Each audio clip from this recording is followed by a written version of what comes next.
বন্ধুরা, পশ্চিমবঙ্গের চাকরিপ্রার্থীদের জন্য state bank of India SBI এর পক্ষ থেকে একটি দারুণ সুখবর এসেছে। সম্প্রতি state bank of India officer নিয়োগের একটি বিজ্ঞপ্তি প্রকাশ করেছে, আর যারা ব্যাংকিং ক্ষেত্রে যুক্ত হতে চান তাদের জন্য এটি এক অসাধারণ সুযোগ। আমরা এই ইউটিউব ভিডিওর মাধ্যমে সেই নিয়োগের গুরুত্বপূর্ণ তথ্যগুলো আলোচনা করব। এটি এসবিআই রিক্রুটমেন্ট 2025-এর আপডেট। পদের নাম এবং শূন্যপদ।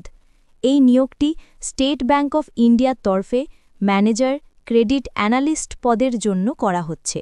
এখানে মোট 63টি শূন্যপদ রয়েছে। শিক্ষাগত যোগ্যতা। এই পদের জন্য আবেদন করতে হলে প্রার্থীকে কোনো স্বীকৃত বিশ্ববিদ্যালয় বা প্রতিষ্ঠান থেকে গ্র্যাজুয়েট হতে হবে। এর পাশাপাশি আপনার অবশ্যই এমবিএ ফাইন্যান্স বা পিজিডিবিএ বা পিজিডিএম বা এমএমএস ফাইন্যান্স বা সিএ বা সিএফএ বা আইসিডব্লিউএ এর মতো ডিগ্রিগুলির মধ্যে যে কোনো একটি থাকতে হবে। সবচেয়ে গুরুত্বপূর্ণ, কর্পোরেট ক্রেডিট বা উচ্চ মূল্যের ক্রেডিট সংক্রান্ত কাজে আপনার কমপক্ষে 3 বছরের অভিজ্ঞতা থাকতে হবে। নির্বাহী বা তত্ত্বাবধায়ক বা ব্যবস্থাপনা ভূমিকায় এই অভিজ্ঞতা শিডিউলড কমার্শিয়াল ব্যাংক বা পাবলিক বা লিস্টেড আর্থিক প্রতিষ্ঠানে কর্পোরেট ক্রেডিট প্রস্তাবগুলির মূল্যায়ন বা নিরূপণ সম্পর্কিত হওয়া প্রয়োজন। বয়স এবং বেতন। 31/8/2025 তারিখ অনুযায়ী আবেদনকারীর বয়স হতে হবে 25 থেকে 35 বছর। তবে সরকারি নিয়ম অনুযায়ী সংরক্ষিত শ্রেণীর প্রার্থীরা বয়সের ছাড় পাবেন। আর বেতনের কথা বললে ক্রেডিট অ্যানালিস্টের বেতনক্রম বেশ আকর্ষণীয়।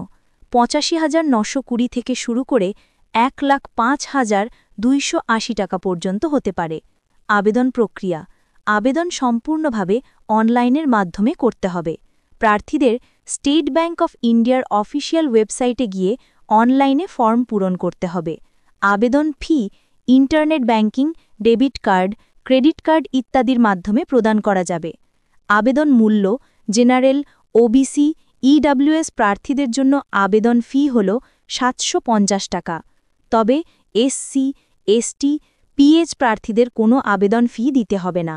আবেদনকারীকে একটি বৈধ ইমেল আইডি এবং মোবাইল ফোন নম্বর ব্যবহার করতে হবে, যা ফলাফল ঘোষণা না হওয়া পর্যন্ত সক্রিয় রাখা জরুরি। নিয়োগ পদ্ধতি। যোগ্য প্রার্থীদের নির্বাচন করা হবে মোট 4টি ধাপে। এই ধাপগুলো হল: 1. সংক্ষিপ্ত তালিকাভুক্ত করা। 2. ব্যক্তিগত সাক্ষাৎকার বা পার্সোনাল ইন্টারভিউ। 3. ডকুমেন্ট যাচাই। 4. মেডিকেল পরীক্ষা। সাক্ষাৎকারের জন্য আমন্ত্রণ ইমেলের মাধ্যমে অথবা ব্যাংকের ওয়েবসাইটে আপলোড করা হবে। কোনো হার্ড কপি পাঠানো হবে না। এই পদে যোগদানের পর 6 মাসের প্রবেশন পিরিয়ড থাকবে। আবেদনের শেষ তারিখ। আগ্রহী প্রার্থীদের জন্য আবেদনের শেষ তারিখ 15/10/2025। তাই যারা যোগ্য এবং ইচ্ছুক তারা সময় নষ্ট না করে যত তাড়াতাড়ি সম্ভব আবেদন করে ফেলুন।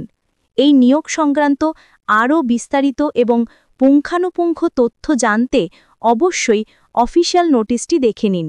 আশা করি এই সুযোগটি রাজ্যের চাকরি প্রার্থীদের জন্য নতুন দিগন্ত খুলে দেবে। ধন্যবাদ।